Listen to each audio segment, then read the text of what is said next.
शर्म आ रही है मुझे ये प्रोग्राम करते हुए कि हम किस जगह पे रहते हैं यार। जंगल का भी कोई दस्तूर होता है यार।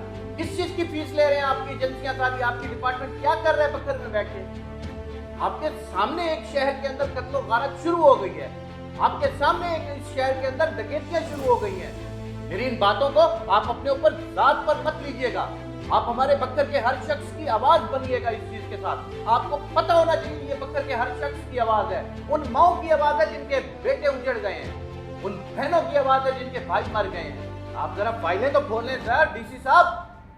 आप फाइलों को तो देखे जाके। आपकी हेल्थ में करप्शन हो रही है, आपकी एजुकेशन में करप्शन हो रही है, आपके रेवेन्यू में करप्शन हो रही है, आपकी कौन से ऐसे पटवार खानों में करप्शन हो रही है, तहसील ऑफिस में करप्शन हो रही है। कौन कौन से महकमे का नाम मैं आपके सामने लूं? आप अपने नेम प्लेट को चेक करें ना अपने ऑफिस के अंदर, वहां पे जमान भट्टू का नाम लिखा हुआ है। दरवाजे बंद हो गए थे सियासतदानों के, उन्होंने अपने दरवाजे खोल दिए थे और मेरठ पे काम होना शुरू हो गया था। आपको बताएं जो आज हमारे जिला बक्खर के ऊपर हुक्मरान है, उन्होंने इलेक्शन में नारा क्या लगाया? याद आता है आपको? ये मैं बताऊंगा सर। इन्होंने कहा था कि जब हमारा इक़्तिदार होता है तो आवाम की हुक्मरानी होती है, एडमिनिस्ट्रेटर जितने मर्जी हो, जो मर्जी हो, एडमिनिस्ट्रेशन आवाम के ताबे होती है। नहीं है सर, कुछ भी नहीं है। मैं बात कर रहा हूं रशीद रहमान साहब की, आप इनकी मीटिंग बुलाएं सर। सर इनसे कहें कि मेरा बक्खर है, मैंने आवाम को जवाब देना है। सर इनसे बात करें कि ये दोनों चले जाएंगे, आवाम ने आपके पास दोबारा अपने मसले लेकर आना है। सर मैं एक पॉइंट पे आपको ना जरा तवज्जो दिलवाना चाहता हूँ।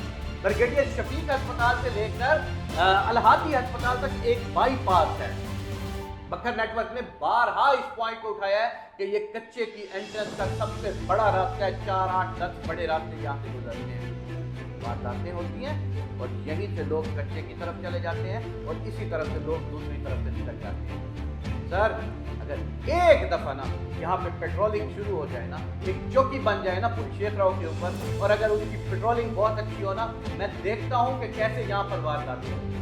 बिस्मिल्लाहिर्रहमानिर्रहीम। आपका मेज़बान शकील हैदर आपकी खिदमत में हाजिर है और आप देख रहे हैं आपका most wanted channel Bhakkar network. पिछले 2-3 माह से भखर का अमन मुसलसल ख़राब होता चला जा रहा है। डकैतियों और चोरियों की जो वारदातें थी उनके अंदर इतना ज़्यादा इजाफा हो चुका है कि जिसके बारे में अहलियाने भखर ने माजी में कभी सोचा तक नहीं था। मगर अब जो ट्रेजिडीज़ होना शुरू हो गई हैं इन चोरियों और डकैतियों के साथ, 2 और ट्रेजिडीज़ भी ऐसी हैं कि जिन्होंने हालात को मज़ीद गंभीर कर दिया है।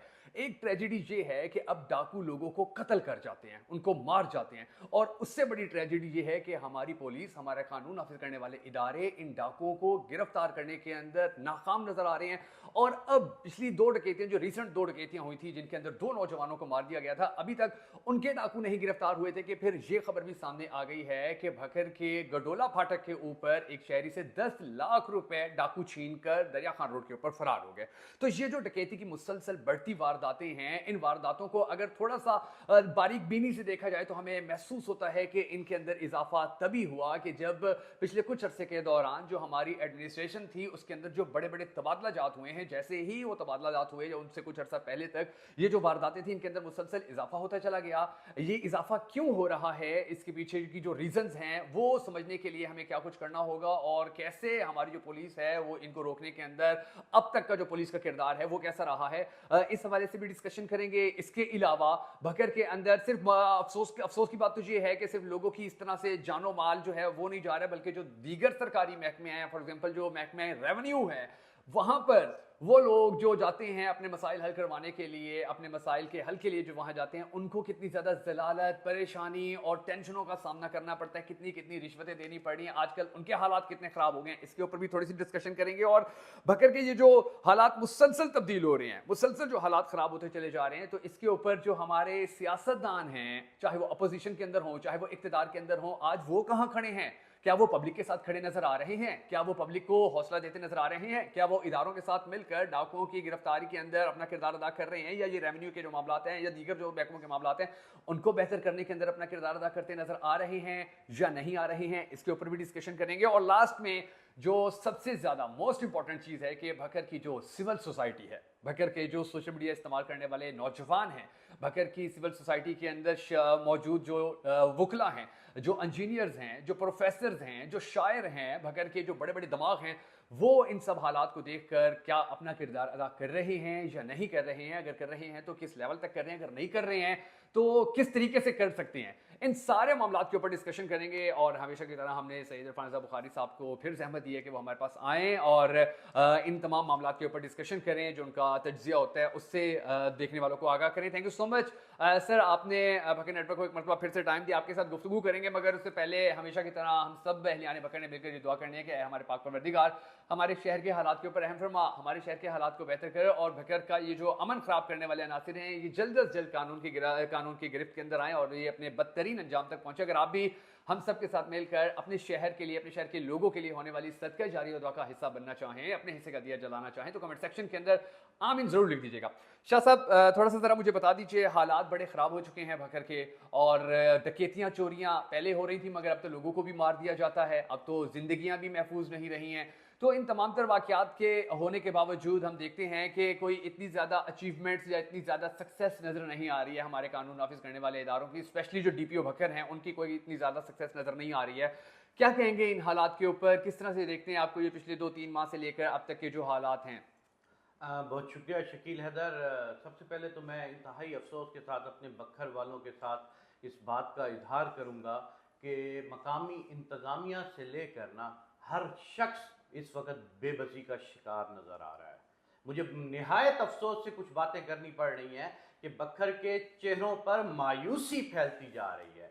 हमारा जो बखर अमन का गहवारा हुआ करता था, हमारा बखर जो एक पीसफुल माहौल के साथ यहाँ पर आज़ादी के साथ ज़िंदगी गुजारी जा रही थी, यहाँ का लोकल शख्स आज भी इतना प्यारा और अच्छी तबीयत का बंदा है कि आप और मैं सोच नहीं सकते कितने अमन पसंद हम लोग हैं। हमारे शहर को न जाने किसकी नज़र लग गई है, हमारे शहर के अंदर बाहर के लोगों ने आके क्या क्या कर दिया है ये वक्त देख रहा है, यहाँ के लोग देख रहे हैं और ख़ासकर हमें शदीद किस्म का गिला है अपनी इंतज़ामिया से, जिसमें DPO साहब और DC साहब सरे फहरिस्त आते हैं। मैं जब यहाँ पर बखर नेटवर्क की टीम के साथ DPO साहब से मुलाकात के लिए गया था शकील हैदर, मैं इंतहाई खुश हुआ था उस वक्त कि इंतहाई एनर्जी वाले एनर्जेटिक नौजवान यंग और इंतहाई पुरअज़्म शख्सियत का बंदा बखर की सीट पर आया। जब मैंने उनसे सवाल किया कि मैंने कहा कि ये आपकी फर्स्ट अपॉइंटमेंट है एज अ DPO, तो उन्होंने कहा है ये मेरा पहला डिस्ट्रिक्ट है और उसके ऊपर उन्होंने कहा था कि मुझे अपने ऊपर इतना कभी इम्कान है कि मैं अपनी पहली सीट को, पहली सीढ़ी को इंशाल्लाह बहुत अच्छे तरीके से अचीव करके ऊपर जाऊंगा। लेकिन मुझे इंतहाई अफसोस से कहना पड़ रहा है कि DPO साहब मुझे आप नाकाम नजर आ रहे हैं। मैंने आपकी पहली डकैती पर जब आपके आने के बाद यहां पर कत्ल हुआ था, मेरा दिल कर रहा था प्रोग्राम करने को, लेकिन मैंने नहीं किया। दूसरी दफा जब ऐसा वारदात होती है दरिया खान रोड के ऊपर, मैंने नहीं किया प्रोग्राम। सर आज मुझे इंतहाई अफसोस के साथ प्रोग्राम करना पड़ रहा है कि मैं शर्म आ रही है मुझे ये प्रोग्राम करते हुए कि हम किस जगह पे रहते हैं। यार जंगल का भी कोई दस्तूर होता है, यार कानून होता है जंगल में भी, हर बड़े की बात मानी जाती है। अगर सर आपकी बात कोई नहीं मान रहा, आपके थाने आपके अंडर नहीं आ रहे, आपके लोग पुलिस आपकी बात नहीं मान रही, मैं कसम खा के कहता हूं कि आपकी पुलिस इसमें सारा पता होता है कि कौन चोर है और कौन डकैत है। कैसी बातें करते हैं यार ये लोग।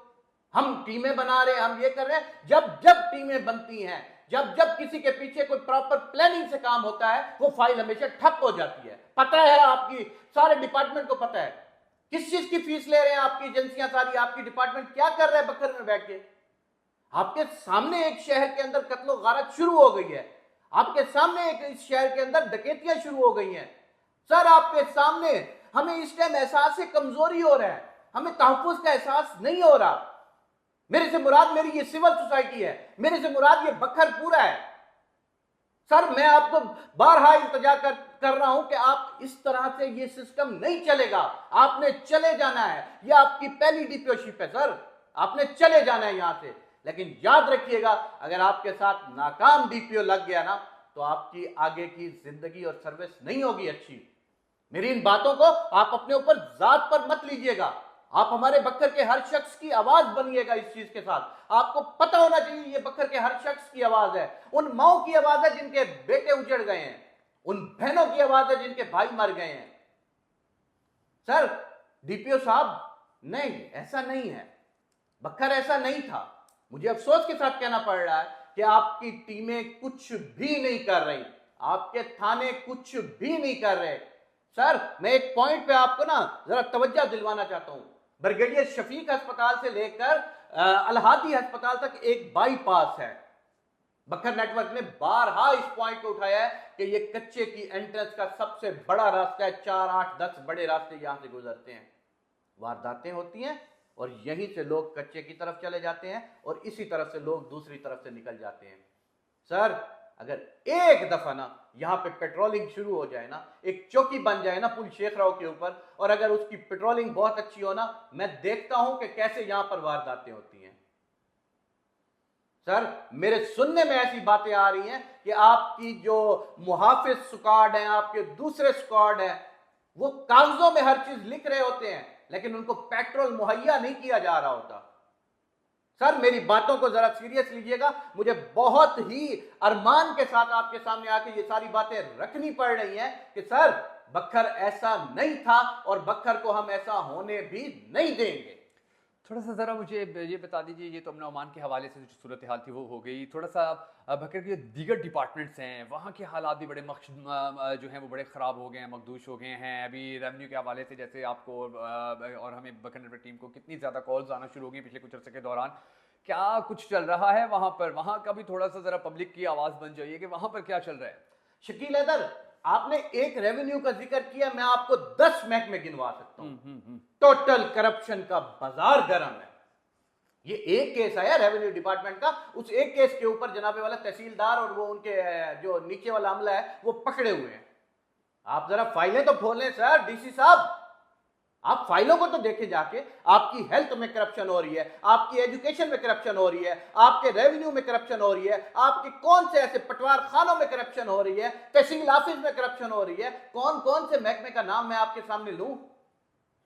सर ना करें ऐसा, ऐसा ना करें सर। हमेशा बॉस के ऊपर जाती है बात, हेड के ऊपर बात आती है। आप थोड़ा सा तो इस चीज को सीरियस लेके देख लें। खुदा की कसम उठा के कहता हूं कि तारीख याद रखेगी कि बखर में एक डीसी आया था, उसने हर चीज को सीधा कर दिया था। आज आप अपने नेम प्लेट को चेक करें ना अपने ऑफिस के अंदर, वहां पे जमान वट्टू का नाम लिखा हुआ है।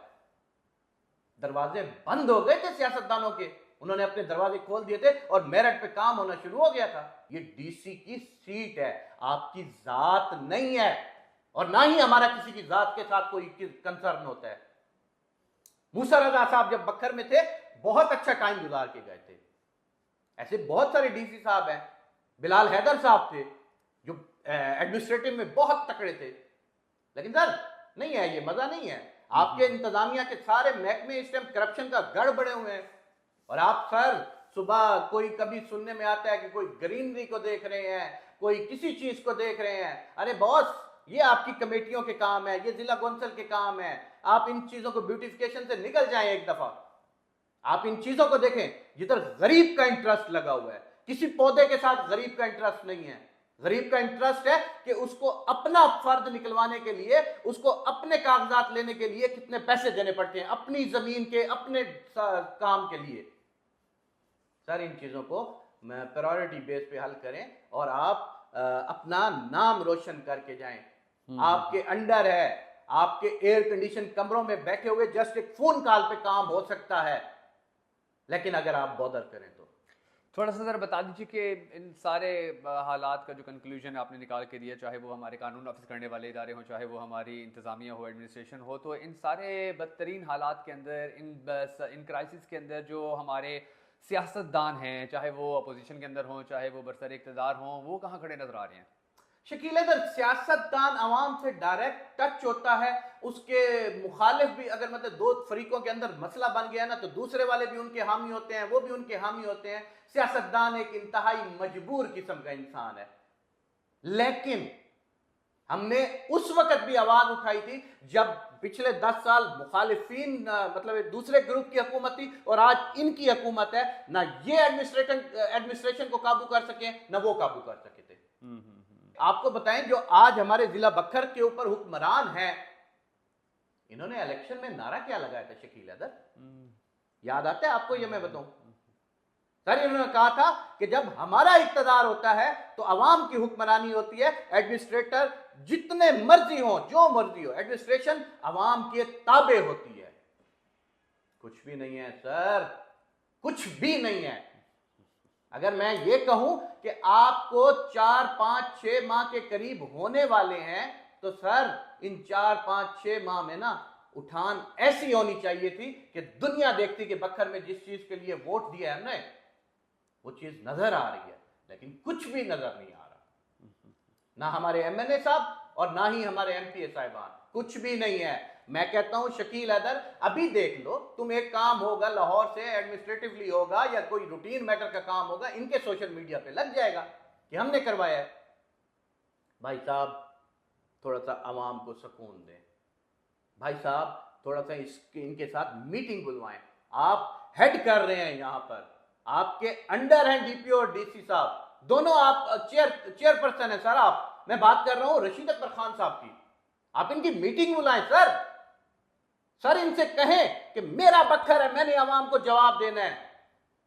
सर इनसे बात करें कि ये दोनों चले जाएंगे, आवाम ने आपके पास दोबारा अपने मसले लेकर आना है।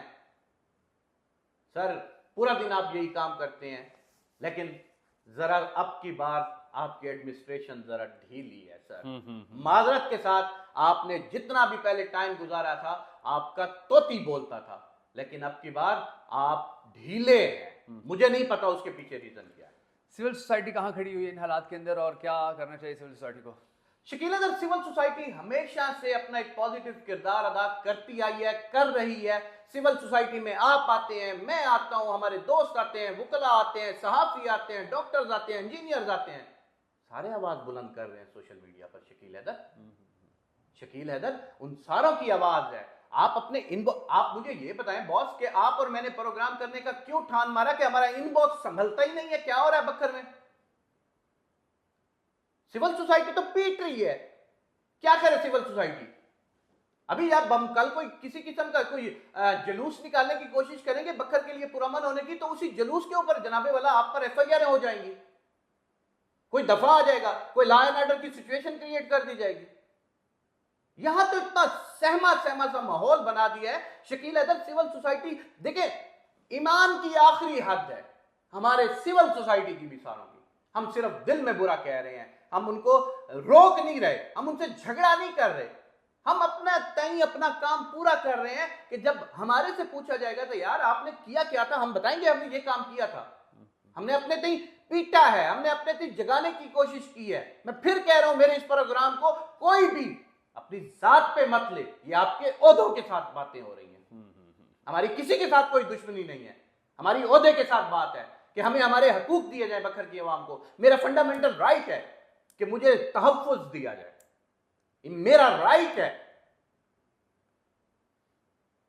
चलें चलें, थैंक यू सो मच। ये सैयद इरफान बुखारी थे और दुआ करनी है कि हम सबको अल्लाह तबारक व तआला हमारे शहर के हालात के ऊपर रहम फरमाए। हालात बड़े गंभीर हैं और बड़ी उदासी भी है, हर शहरी बड़ा उदास है कि हमारे भकर को क्या हो गया। अल्लाह तबारक व तआला हमारे भकर के हर शहरी के ऊपर अपना फजलो करम बरकरार रखे और इन चोरों डकैतों से हम सबको बचाए रखे। बहुत सारी दुआओं में याद रखिएगा। जल्दी एक नया प्रोग्राम से आपकी खिदमत में हाजिर होंगे, तब तक के लिए इजाज़त दीजिए। अल्लाह हाफ़िज़।